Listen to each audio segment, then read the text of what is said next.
Early the next morning, before the sun rose fully, Adora tied her wrapper tightly and placed the glowing scroll inside a small leather pouch. She waved goodbye to her mother, who looked both proud and scared. "I'll be back, Mama," Adora said softly. She stepped into the bush path, the same one that led to the sacred Ogun forest. But this time, she was not afraid. Birds watched her from the trees. The wind whispered through the leaves. It felt like the forest was calling her name. She opened the scroll again. A tiny light blinked on it, moving slowly like it was guiding her. She followed it. She crossed the whispering river, where the fish sang at night. She climbed the hill of red sand, where no crops ever grew. She passed the sleeping Iroko tree, whose branches looked like arms. Finally, the light on the scroll stopped. Adora looked up. In front of her stood a giant rock shaped like a drum.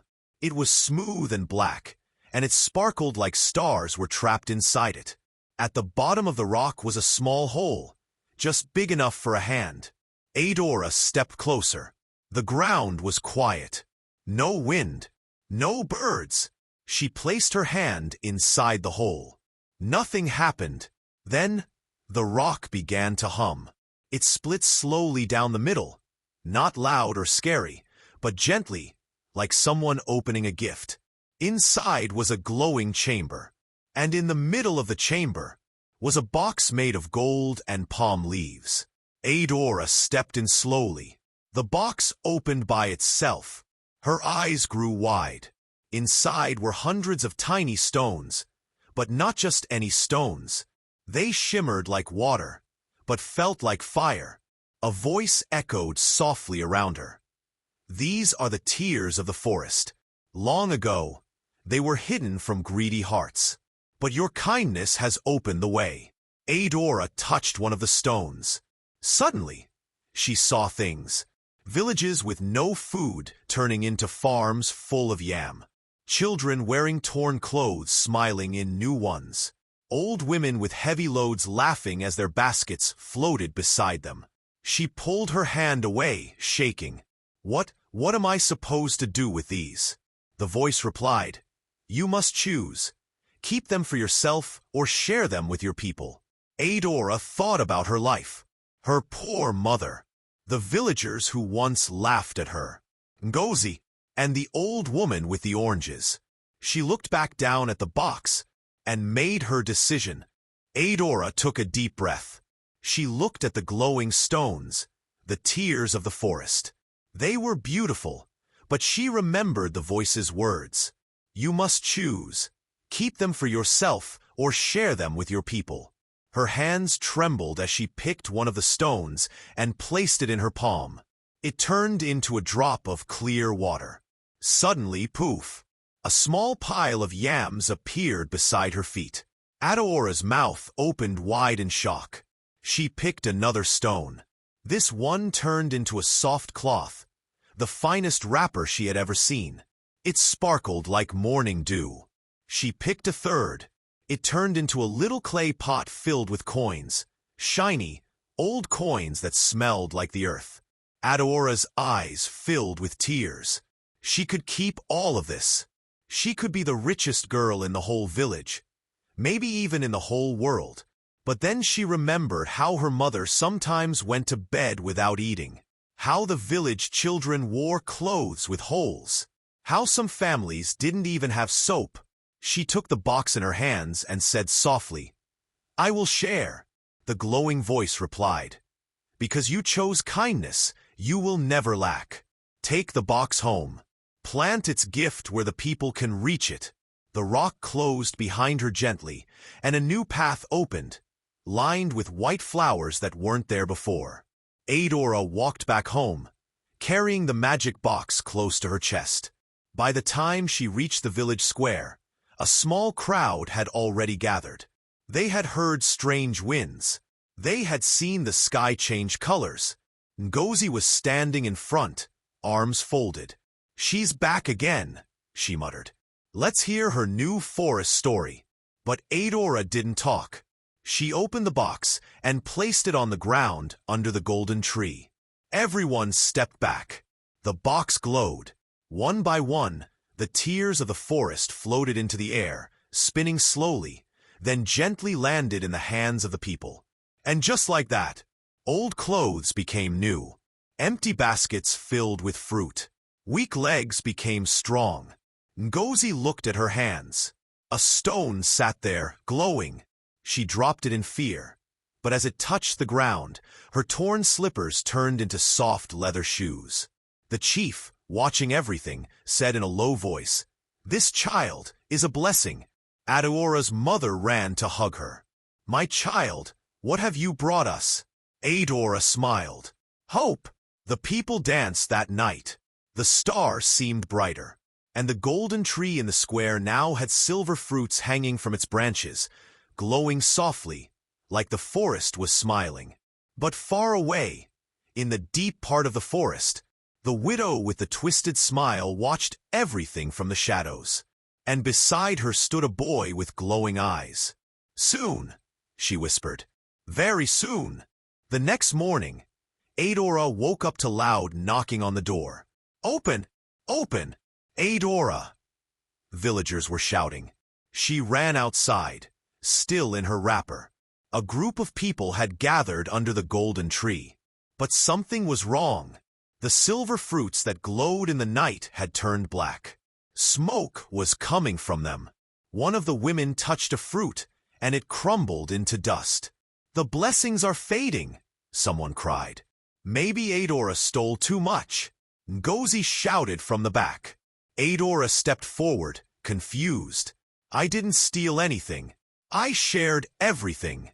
The chief walked to her and asked softly, "Did the voice say anything else, my child?" Adora closed her eyes and remembered. Plant its gift where the people can reach it. But what if the tree wasn't the right place? Suddenly, the scroll in her leather pouch began to shake. She pulled it out. The glowing map had changed. A red dot was blinking deep inside the forest, far past the golden tree, far into Ogun Forest. Everyone gasped. Nobody ever dared to go that deep, except one person. "Adora, I have to go back," she said. "No, Adora," her mother cried, grabbing her arm. "No one ever comes back from there. That's where the widow lives." But Adora had made up her mind. If the blessings were fading, it meant something was wrong. Maybe the forest was angry.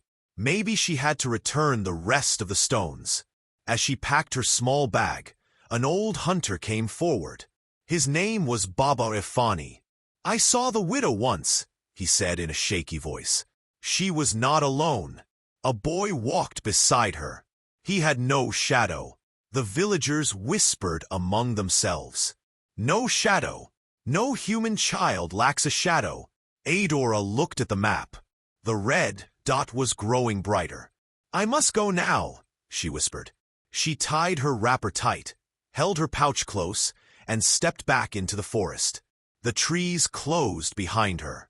The air changed, and somewhere deep in the darkness, the boy with the glowing eyes turned to the widow and said, "She is coming." The widow smiled, but it was not a kind smile. It was twisted and hungry. Adora moved quickly through the forest, the trees towering over her like silent giants. The air smelled rich with the scent of earth and old leaves. She could hear the soft crunch of twigs beneath her feet, and the occasional whisper of a bird in the distance. But most of all, there was a strange silence that surrounded her, as if the forest itself was holding its breath. The red dot on her map grew brighter the deeper she went.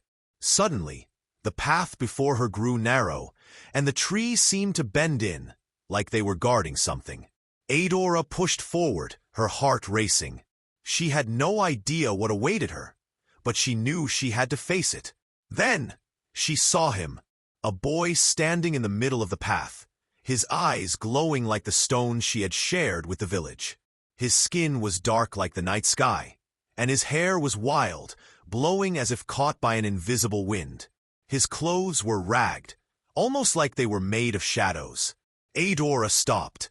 Who are you? The boy didn't speak at first. His glowing eyes studied her, and for a moment, the forest seemed to hold its breath.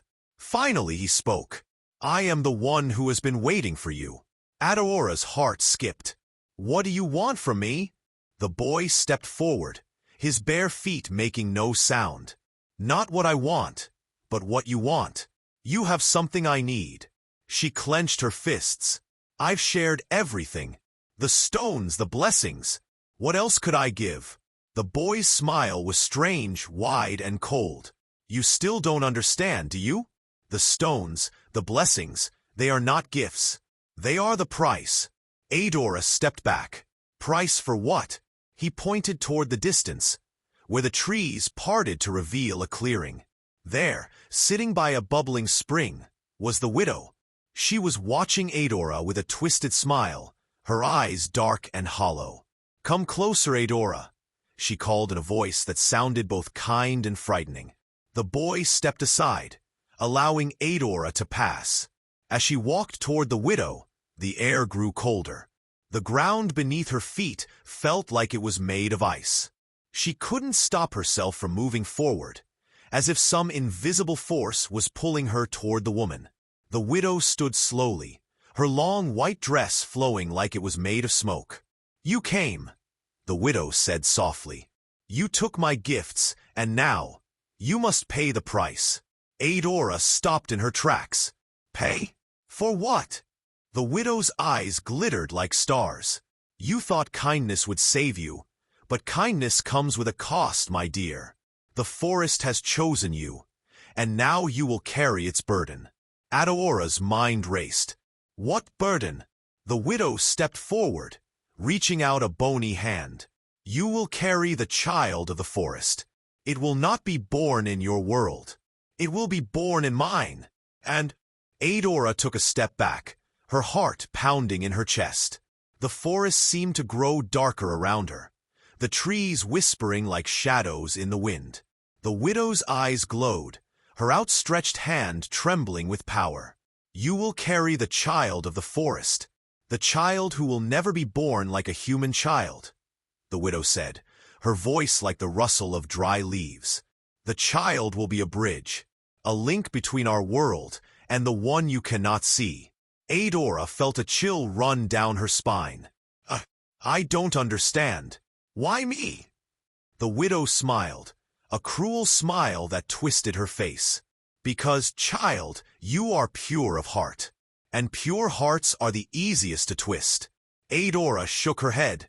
I don't want any part of this. I just want to help my village. The boy with the glowing eyes stepped forward, his feet making no sound on the forest floor. He spoke softly, but his voice seemed to echo all around her. Your kindness cannot undo what is already done.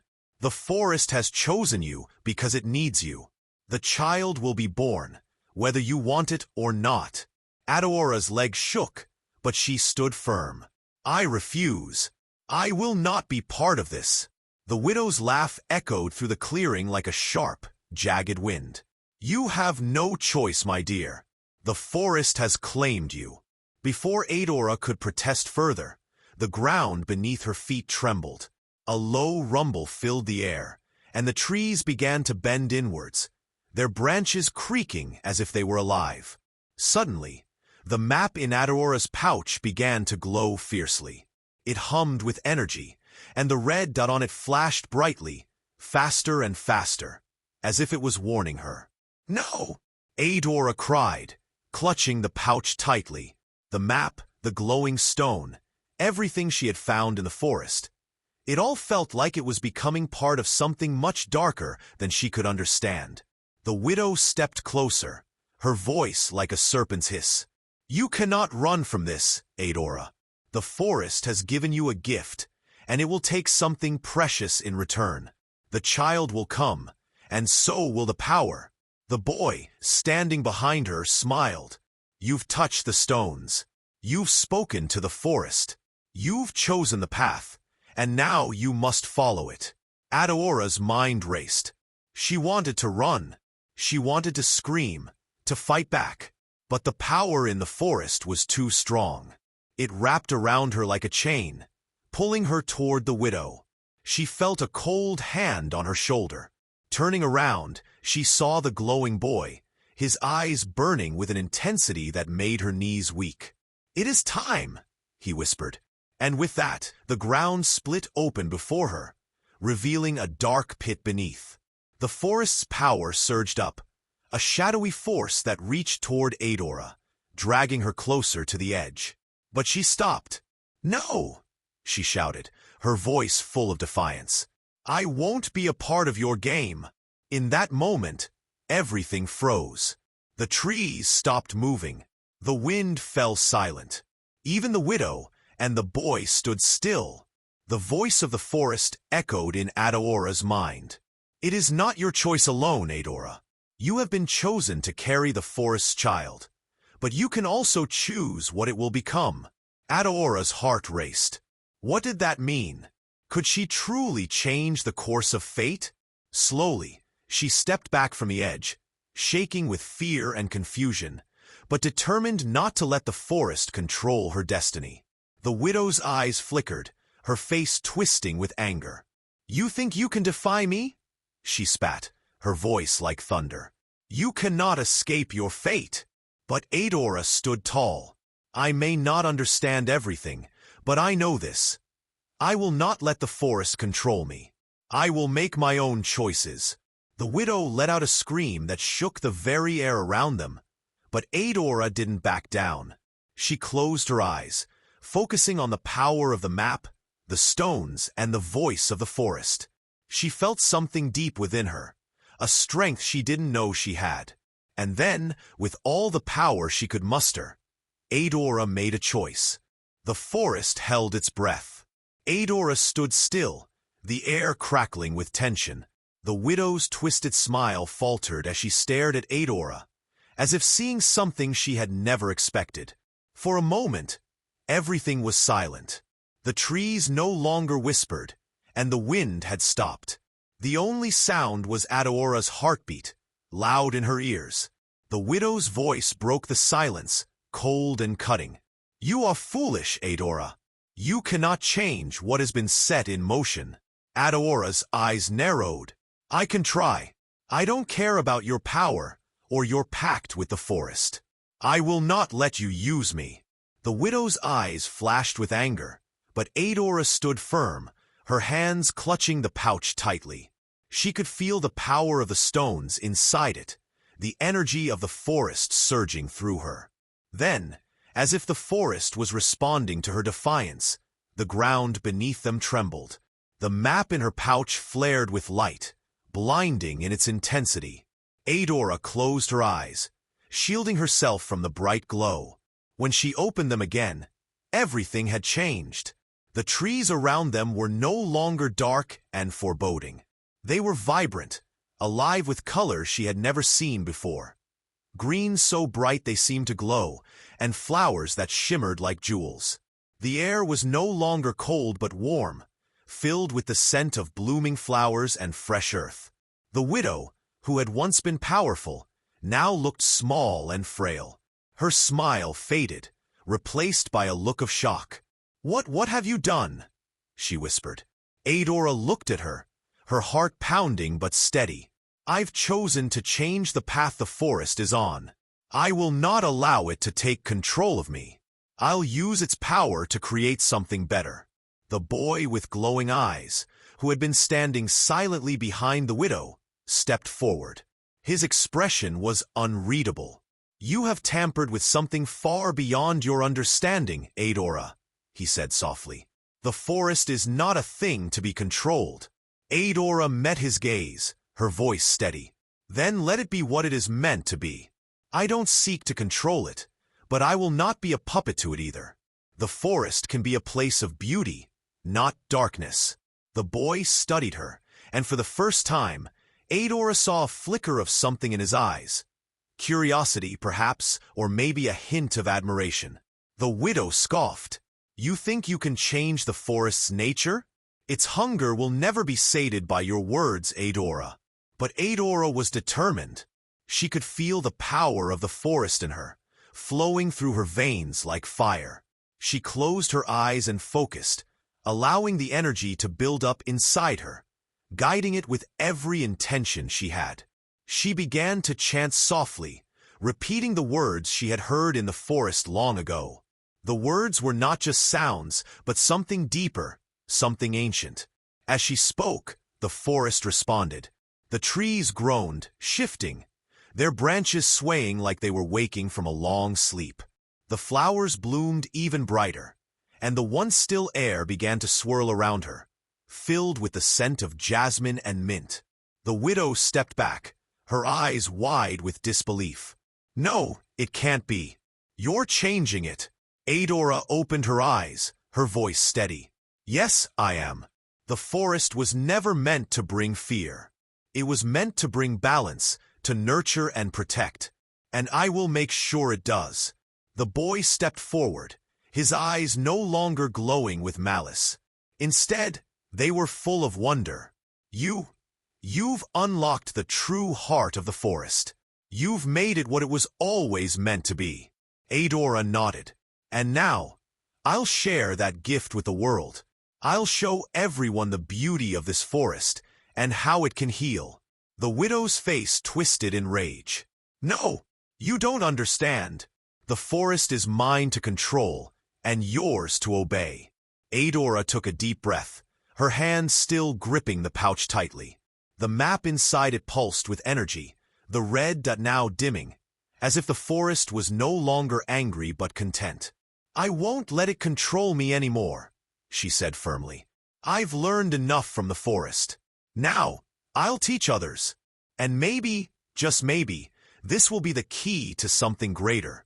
The widow's anger melted away, replaced by a hollow, empty look. "You think you can change the world with this power?" she asked softly. Adora smiled, her eyes sparkling with a new understanding. "I don't think it. I know it." The boy with glowing eyes stepped forward and bowed his head. "You have done what no one else could. You have tamed the forest's heart." Adora looked around, the forest now alive with vibrant energy, and knew that this was just the beginning. The forest had given her its power, but now she had a mission.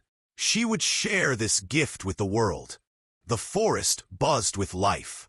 The trees, once dark and intimidating, now stood tall and proud, their branches laden with fruits of every kind, citrus, mangoes, and even golden apples that shone like the sun. The air was thick with the scent of flowers, and the ground was alive with the soft rustling of leaves, as if the forest itself was breathing a sigh of relief. Adora stood at the center of it all, her heart pounding with both fear and excitement. She had done something unimaginable. She had unlocked the heart of the forest, tamed its wild power, and freed it from the darkness that had once controlled it. But now, what did that mean? What was she meant to do with the gift she had received? The boy, still standing beside her, watched her closely. "The forest is yours now, Adora," he said, his voice low and reverent.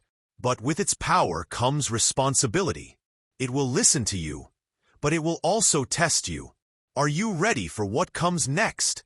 Adora took a deep breath, her eyes scanning the vastness of the forest. She could feel the pulse of its energy, like a heartbeat beneath the earth, calling to her. It was both beautiful and terrifying. "I don't know if I'm ready," she admitted, her voice shaking slightly. "But I will learn. I have to." The widow, who had been watching silently, now stepped forward. Her face was no longer twisted with rage, but instead, there was something else, something resembling fear. "You think you can control the forest's heart, Adora?" the widow asked, her voice tinged with bitterness. "You think you can change its nature?" Adora turned to face her, her eyes sharp. "I'm not trying to control it. I'm trying to understand it. And I want to share that understanding with the world." The widow laughed softly, but there was no joy in it, only sadness. "You have no idea what you're dealing with. The forest is ancient. It has its own will, its own desires. It is not something you can just tame." Adora's heart raced, but she stood firm. "I don't believe that. I believe that the forest has been misunderstood. If I can show people its true nature, we can all live in harmony with it." The boy stepped closer to Adora, his glowing eyes now filled with admiration. "You are a true child of the forest, Adora. You understand it in a way no one else ever has." Adora looked around once more, feeling the weight of what she had done. She had unlocked a power that few had ever known. The forest, once a place of fear, now held the key to something greater. And as the sun began to set, casting long shadows across the ground, Adora made a decision. "I will not keep this power for myself," she said, her voice strong. "I will share it with my village, with my people. The forest can help them, help everyone, but I will not force it. I will teach them how to understand it, how to respect it." The widow's face darkened, and she stepped back, her eyes filled with a mix of jealousy and regret. "You are foolish, Adora. You have no idea what you're opening yourself up to." But Adora's resolve was unshakable. "Maybe I don't know everything, but I'm willing to learn, and I'll make sure no one is ever hurt by the forest again." The boy with the glowing eyes nodded. "The forest will listen to you, Adora, but you must be careful. The power it gives is not without its dangers. It can change you if you let it." Adora turned to face him, her eyes full of determination. "I won't let it change me. I will be the one to change it." With that, she turned and began to walk back through the forest, the trees parting to make way for her. The glowing boy followed, silently, and the widow lingered behind, her face clouded with thoughts she didn't share. As Adora walked deeper into the forest, she could feel the forest shifting around her. It wasn't just a place of fear anymore. It was a living, breathing entity, and now she was its guardian. The village was still far off, but Adora knew what she had to do. She would return, and she would bring the forest with her. But she would also carry the wisdom it had given her. The wisdom of understanding, of balance, and of respect for nature. When she arrived back at the village, everything felt different. The air was lighter, the trees taller, the ground softer beneath her feet. The village was the same, yet it seemed changed, as if it too had been touched by the magic of the forest. Adora's heart beat with anticipation. She knew what she had to do next, but she didn't realize that not everyone would welcome the change she was about to bring. The power of the forest was not only a gift, it was also a challenge to those who feared it. She made her way to her home, where her mother was waiting for her. As soon as she stepped inside, her mother's eyes widened. "Adora," she whispered, "you've been gone for days. Where have you been?" Adora smiled softly, her eyes gleaming with the knowledge she had gained. "I've been learning, Mama. I've been learning about the forest and what it really is." Her mother looked worried. "Adora, you have to be careful. People will not understand. They will fear what they don't know." Adora nodded. "I know, but I'm not afraid. I have to show them the truth." As Adora spoke, she had no idea that her friend, the one who had mocked her earlier, was now at the village's center, telling everyone about the strange events that had occurred in the forest. And soon, the entire village would know. Adora's heart pounded with a mixture of anticipation and anxiety as she made her way to the village center. The whispers had already begun. Her friend Nkechi had been spreading stories about what had happened in the forest. The villagers were skeptical, and Adora knew it wouldn't be easy to convince them. But she had seen the truth with her own eyes. She had felt the power of the forest coursing through her, and she knew that what she had unlocked could change everything. As Adora approached the village square, she saw Nkechi standing with a group of people. They were all listening to her, hanging on to her every word. And then she vanished, just like that. Nkechi was saying, her voice filled with excitement. "They say she made a deal with the spirits of the forest. Some say the child she carries isn't even human. Adora's heart sank. She knew Nkechi was exaggerating, but the damage was already done. The villagers' faces were filled with fear and disbelief. As Adora stepped forward, the crowd fell silent. All eyes turned to her, their expressions a mix of suspicion and curiosity. "I don't know what Nkechi has been telling you," Adora began, her voice steady despite the fluttering in her chest. "But I didn't make any deals with spirits. The forest is not some dark, evil place. It's a living, breathing part of nature. And I am the one who has awakened its power." A murmur of disbelief ran through the crowd. Some of the villagers stepped back, while others leaned in closer, trying to understand. "Awakened its power?" One old man asked, his voice cracking with doubt. "Are you saying that you can control the forest?" Adora nodded slowly. "Not control it, but I can communicate with it, understand its needs, and help it grow. It's not something to fear. It's a gift, and I want to share it with all of you." The villagers exchanged uneasy glances. It was clear they didn't know what to make of her words. Some were afraid of the unknown, while others were simply confused. "Are you saying that the forest is safe?" Nkechi's voice cut through the silence, dripping with sarcasm. "The same forest where people have disappeared? The same forest where strange cries are heard at night? You expect us to believe that?" Adora felt a pang of frustration, but she stayed calm. "I know what happened in the past. People were afraid, and they let that fear control them. But I've seen the truth. The forest is not our enemy. It can help us if we let it." Nkechi scoffed. "Help us? How?" Adora took a deep breath and stepped closer to the center of the square. "I can bring the fruits of the forest to you. The crops will grow stronger. The land will be fertile. We won't have to struggle for food or resources anymore. The forest can give us everything we need, but we have to respect it. We have to work with it, not against it." The villagers remained silent, their faces hard to read. It was clear that Adora had their attention, but whether they believed her was another matter entirely. At that moment, a sudden rustling in the trees nearby interrupted the tense silence. Adora turned, and her eyes widened in surprise. Out of the shadows stepped the boy from the forest, his glowing eyes reflecting the light of the setting sun. He looked even more ethereal than before, his presence commanding and powerful. The villagers gasped, their eyes wide with fear. Who is this?" one woman whispered. "He is a guardian of the forest," Adora said, her voice calm but firm. "He has come to help me. Together, we will show you the truth." The boy nodded and raised his hand, and as he did, the trees around the village seemed to shimmer and glow. The earth beneath their feet rumbled slightly, as if responding to his command.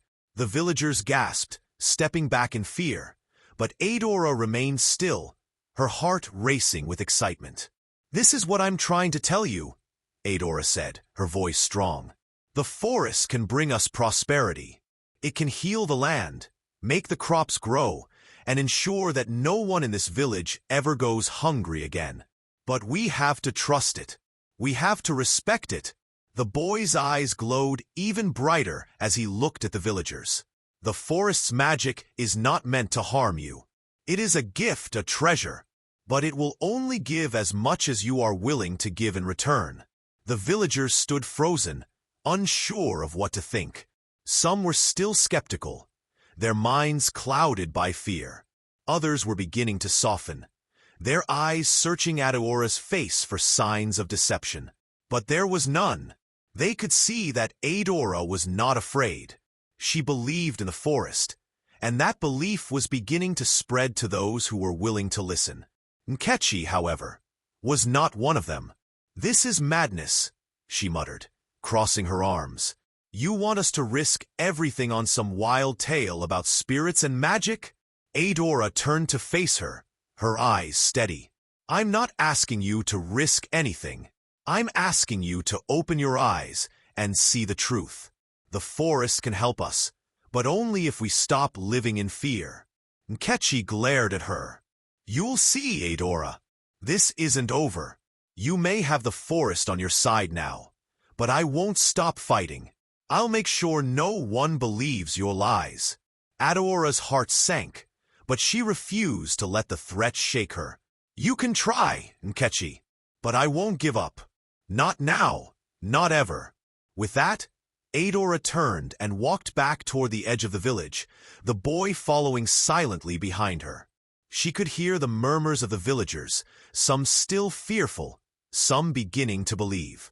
The battle was far from over, but Adora knew that she had taken the first step toward change, and she would not stop until the forest and the village were one. Adora had a sense of peace as she walked away from the village square, the boy trailing closely behind. The murmurs from the villagers lingered in her ears, but she knew she had made a powerful first move. The path she had chosen was not an easy one, but she believed in the magic of the forest, and she believed in herself. As the sun dipped below the horizon, casting an orange glow across the village, Adora found herself standing by the edge of the sacred Ogun forest. The air was still, but there was a gentle hum of life beneath the ground. She closed her eyes for a moment, taking a deep breath. It was as if the forest itself was speaking to her. You've made the right choice. The boy's voice broke through her thoughts. He was standing just a few paces behind her, watching her intently. Adora turned to face him. But I know the hardest part is yet to come. The villagers are afraid, and some of them will never believe me. The boy nodded. Fear is a powerful thing, but it can also be overcome. The forest knows what is in the hearts of men. It will guide you when you need it most. She smiled faintly. I hope you're right. The boy's glowing eyes softened as he took a step closer. Remember, Adora, you are not alone. The forest will always be with you. Suddenly, a rustling sound from the forest caught their attention. Adora's heart skipped a beat as she turned to see a figure emerging from the trees. It was Nkechi. Adora's first instinct was to confront her, but she held back, wondering what her friend was doing here. Nkechi had been so adamantly opposed to the idea of the forest's power, and yet here she was, standing at the edge of it. Her expression was unreadable, and her eyes were narrowed with suspicion. What are you doing here, Nkechi? Adora asked, her voice cautious. Nkechi didn't answer immediately. Instead, she stared at the forest, a flicker of uncertainty crossing her face. Finally she spoke, her voice low. I came to see if what you said was true. Adora raised an eyebrow. And what do you think? Do you believe in the forest now? Nkechi shook her head. I'm not sure, but I can feel something. Something different, something powerful. I've been hearing strange sounds at night, and the crops around the village are growing faster than they should. Adora's heart swelled with hope. That's the forest. It's beginning to respond. It's giving us what we need. Nkechi glanced at the boy, then back at Adora. And what about the rumors? What about the spirits? You know people are afraid of all this. You've heard them talking. I know, Adora said quietly. But fear doesn't have to control us. If we work with the forest, we can make things better for everyone. I'm not asking them to worship it, just to respect it, to use its gifts to help our village grow. Nkechi frowned. But what if it's dangerous? What if we're playing with something we don't understand? Adora stepped closer, her voice firm but gentle. If we don't try, we'll never know. And I can't live with that. I've seen the truth, and I can't turn away from it. If you want to stop me, you'll have to do more than just talk. You'll have to show me that fear is stronger than hope. Nkechi stood still, her arms crossed as she considered Adora's words. For a long moment, there was no sound except the rustling of the leaves in the trees. Then, slowly, she spoke again. I don't know if I can stop you, she admitted. But I want to understand. I don't want to fight you, Adora. I just need to see it for myself.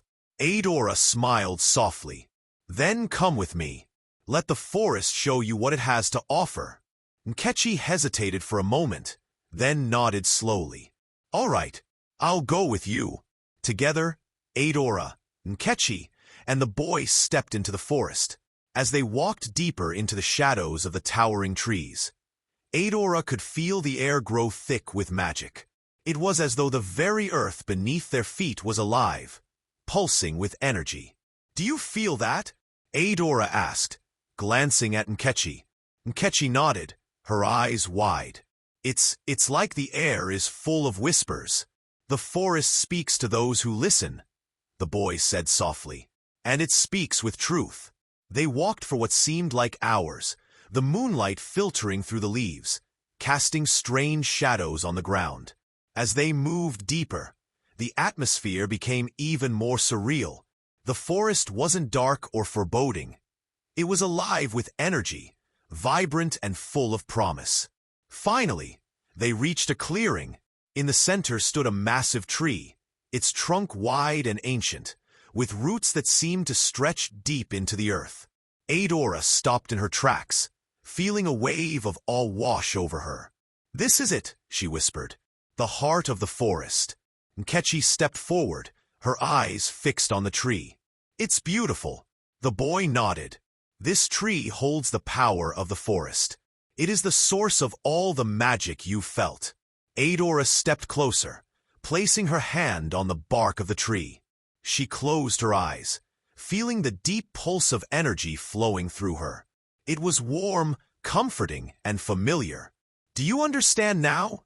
She asked, turning to Nkechi. Nkechi was silent for a moment, then slowly nodded. I think I do. The boy's voice interrupted their quiet moment. The forest has accepted you, Nkechi, but it requires one more thing from you, your trust.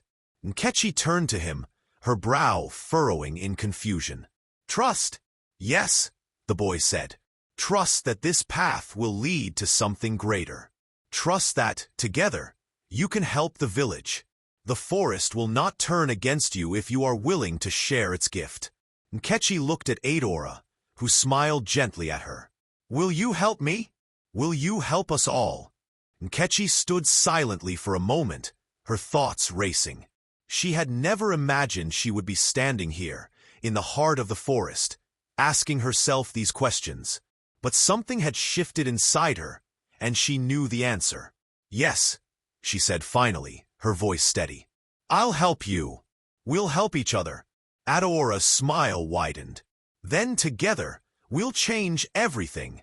Adora and Nkechi stood together at the heart of the sacred Ogun forest, surrounded by the mighty, ancient tree that held the magic of the forest in its roots.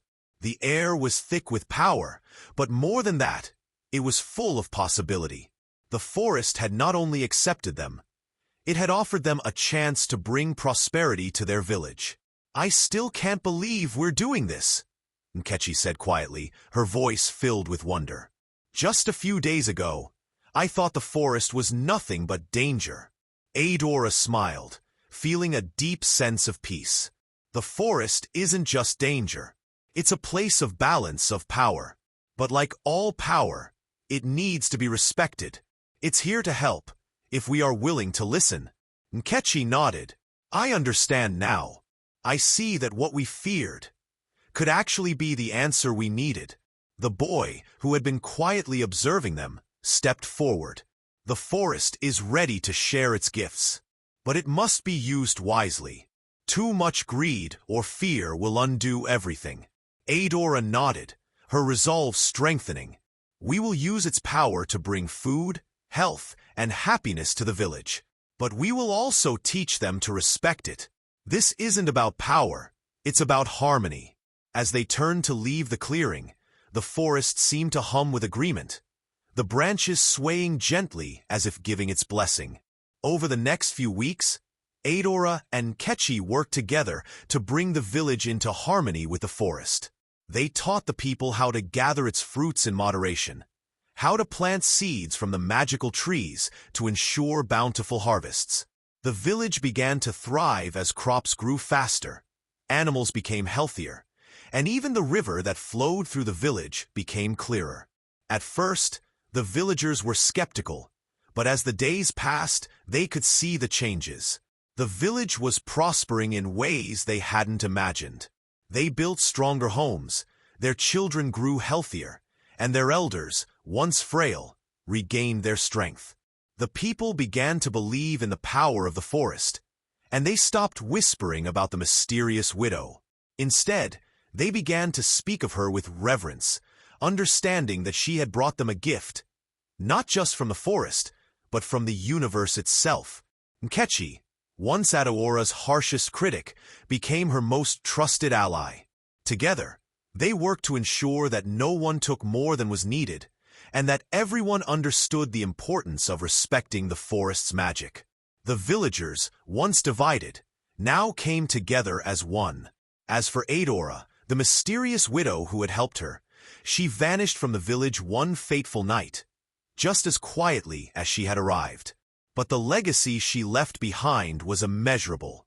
Adora was named the village's leader and protector, and her wisdom and kindness spread beyond the village borders. Years passed, and the village became known far and wide as a place of peace, prosperity, and respect for the land. People from other villages came to learn how to live in balance with nature, and soon, Adaora's teachings became known across the land. The boy, the one who had helped her and Nkechi understand the forest, was never seen again, but his lessons remained. Some said he was a spirit of the forest itself, sent to guide them. Others believed he was a messenger from the gods. In the end, Adora became a symbol of wisdom and leadership. She transformed not only her village but the entire region, teaching others how to live with respect for nature, how to share and give, and how to listen to the world around them. And though she never sought riches, the prosperity that came from her work and the forest's gifts made her one of the wealthiest women in the land. Her friend, Nkechi, grew to be a wise and respected leader, always by her side. Together, they created a legacy that lasted for generations. Adaora's simple act of kindness to an old woman with oranges had led her down a path she never expected. But it was a path that changed everything. Kindness, even in the face of ridicule or fear, can lead to unexpected blessings. Never be afraid to listen to your heart and to the world around you, for the answers may be hidden in the most unlikely places. True wealth comes not from material riches, but from the richness of wisdom, respect, and unity with others. When we work together and honor the world we live in, we can create a legacy of lasting prosperity for all.